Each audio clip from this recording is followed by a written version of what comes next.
Buenos días, jóvenes. El día de hoy para química vamos a ver el tema de termometría. Sí, cuando hablamos de termometría hablamos de la medida, metría, medición, medida del calor. El termo significa calor. Pero dentro de esta área de la termometría se ven dos factores acá. Vamos a ver acerca del calor y acerca de la temperatura. Lo que a nosotros nos interesa en este momento del tema es saber sobre temperatura, ¿sí? Entonces vamos a relacionar la termometría con respecto a la temperatura. Entonces, siempre hay que distinguir, ¿no?, dos conceptos básicos, temperatura y calor. Entonces, cuando estamos en la playa, por ejemplo, sentimos mucho calor. Decimos que la temperatura está alta.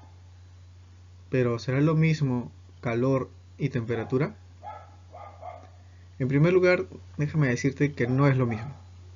Mientras que la temperatura corresponde al grado de agitación que tienen las moléculas de forma interna, el calor es una forma de energía, ¿sí? Entonces, cuando las moléculas vibran, estamos hablando de temperatura, pero esa vibración a través de un tiempo determinado genera calor. Entonces, son conceptos muy diferentes. Bien, entonces para el tema de temperatura hay que tener un concepto básico desde un punto de vista químico y un punto de vista físico. Entonces, desde un punto de vista químico, decimos que la temperatura es una propiedad intensiva de la materia que mide el flujo de calor, ¿sí? Entonces, cuando yo digo el flujo de calor, hablo del paso del calor, el movimiento del calor. Desde el punto de vista físico, es la medida del movimiento vibratorio de los átomos o moléculas que constituyen un cuerpo. Entonces, cuando yo tengo frío, o siento frío, mejor dicho, el cuerpo, ¿qué empieza a hacer? Empieza a temblar. Entonces, en ese movimiento comienza a generarse una vibración a nivel molecular. ¿Esa vibración qué genera? El aumento de temperatura. Pero el aumento de temperatura se manifiesta en una forma llamada calor. ¿Sí? Pareciera que fueran conceptos similares, iguales, ¿no? Pero no lo son. Bien, entonces la temperatura es una medida de energía cinética, lo que habíamos indicado, movimiento molecular o vibratorio de las moléculas. Y según las estaciones del año, ¿no?, también tenemos una temperatura que va variando. O sea, las temperaturas nunca están estables, sino varían. En el cuerpo humano, de forma interna sí son estables, pero externamente nuestra temperatura tiende a cambiar, ¿sí? Porque estamos sometidos a las inclemencias del ambiente, del clima y el calor. Bien, el instrumento que nosotros usamos comúnmente en casa es el termómetro. Con este termómetro nosotros podemos medir la temperatura. Hay termómetros como en casa que de repente son de vidrio, ¿sí?, con una estructura plateada que podemos observar en ese caso. Y esto de aquí, por ejemplo, en este termómetro, esto de aquí, corresponde al mercurio, ¿sí? El mercurio es un metal líquido que, sometido a una determinada temperatura, empieza a dilatarse, aumenta. Y es lo que vemos de repente en esos capilares. Pero hay termómetros de alcohol, ¿sí?, de alcohol rojo, hay termómetros digitales hoy en día, hay termómetros de infrarrojo, que ya no necesitan un líquido, sino que a través de rayos o a través de otras sustancias puede percibir el cambio de temperatura.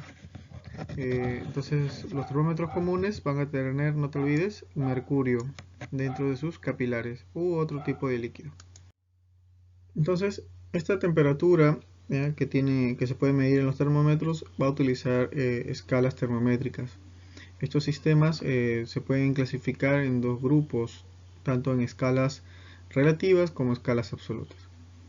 De nuestra forma común que usamos, nosotros usamos siempre las escalas relativas, porque van a considerar el punto de ebullición del agua, que se da a 100 grados, y el punto de congelación del agua, que es a 0 grados. Pero va a depender mucho del el sistema que se use para esta unidad. Si estamos hablando del sistema métrico decimal, entonces usamos la escala Celsius o centígrada. En cambio, los que son en Estados Unidos, ¿no?, los que son de habla inglesa, ellos usan el Fahrenheit. Por eso cuando tú a veces ves una película y ven las escalas que están ubicando ahí, la temperatura te da en Fahrenheit. Sí, en cambio aquí en Latinoamérica usamos la escala Celsius.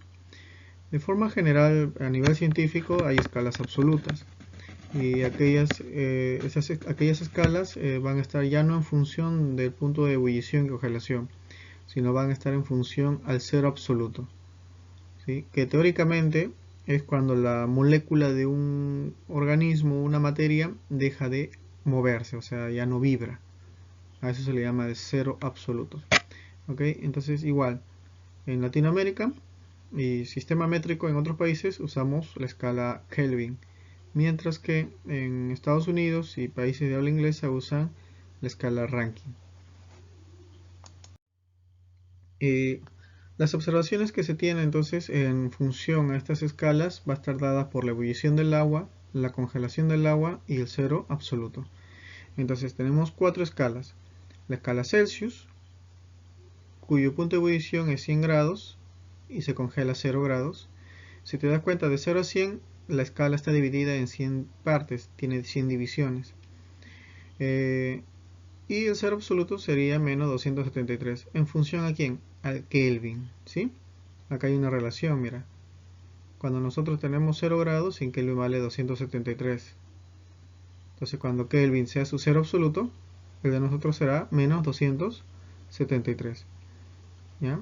Entonces, en cambio el Fahrenheit va a variar, mira. El Fahrenheit, su punto de ebullición es 212, mientras que la congelación es a 32. No hay 100 divisiones acá, ¿sí? Entonces acá tenemos 180 divisiones, ¿sí? Entonces acá hay 180 divisiones. ¿Y va a estar en función de quién? De la escala Rankine. ¿Ya? La escala Rankine también hay 180 divisiones. En cambio la Kelvin hay 100 divisiones, ¿no? 273 a 373. Entonces, las escalas que hemos visto anteriormente, a través de una ecuación, podemos transformarlas en una fórmula, ¿sí? Donde el grado Celsius sobre 5 es equivalente al grado Fahrenheit menos 32 sobre 9, y esto es igual a Kelvin menos 273 sobre 5, que también es equivalente a Rankine menos 492 sobre 9. Y aquí la observación: cuando yo menciono Celsius digo grados y Fahrenheit también digo grados por la simbología de cerito. Cuando digo Kelvin o Rankine simplemente lo menciono porque son escalas absolutas, ¿sí? Entonces, cuando quiero yo hallar una ecuación, por ejemplo, de Celsius a Fahrenheit, solo utilizo los dos valores, de Celsius y Fahrenheit. Si yo quiero hallar de Celsius a Kelvin, utilizaré solo Celsius y lo igualo a Kelvin. Eso lo vamos a ver posteriormente en los ejercicios que tenemos planteados en la ficha de trabajo. El calor te había indicado que era energía, entonces es una energía de tránsito. ¿Qué quiere decir? Que es un calor que no, el calor es una energía que no se almacena tan fácilmente, sino que cambia de estado, cambia de forma, ¿sí? Porque se puede transferir de un cuerpo a otro. Y en este caso el calor se transfiere por contacto térmico, debido a la diferencia de temperatura de ambos cuerpos. Por eso que cuando tenemos las manos frías y alguien nos agarra las manos, lo que están haciendo es una transferencia de calor y por lo tanto nuestras manos tienden a regularse. El calor se mide en una unidad llamada caloría, muy diferente a la temperatura que utilizaba las escalas termométricas. Entonces, cuando hablamos de calor, hablamos de equilibrios, ¿sí? Eso comúnmente, por ejemplo, lo ves en tu casa. De repente alguien sirvió el agua muy caliente, una bebida muy caliente, y ¿qué es lo que hace? Agarra una taza fría y comienza a cambiarlo de taza en taza, o lo pone de repente en un envase con agua que esté fría y empieza a disminuir su temperatura. Y no es que se haya perdido la temperatura o el calor que diga del recipiente, sino que se está transfiriendo al agua, por eso que el agua al final queda tibia, ¿sí? Entonces a eso se le llama un equilibrio térmico, que ocurre cuando los objetos que están en contacto térmico utilizan la misma temperatura y ya no fluye calor entre ellos, ¿sí? Entonces estamos equilibrando. Entonces la clase del día de hoy acerca de termometría, y ya posteriormente estaré enviando la parte de la resolución de los problemas dirigidos para que tengas un alcance más y puedas también desarrollar tus propios ejercicios. Nos estamos viendo hasta una próxima sesión. Cuídate bastante.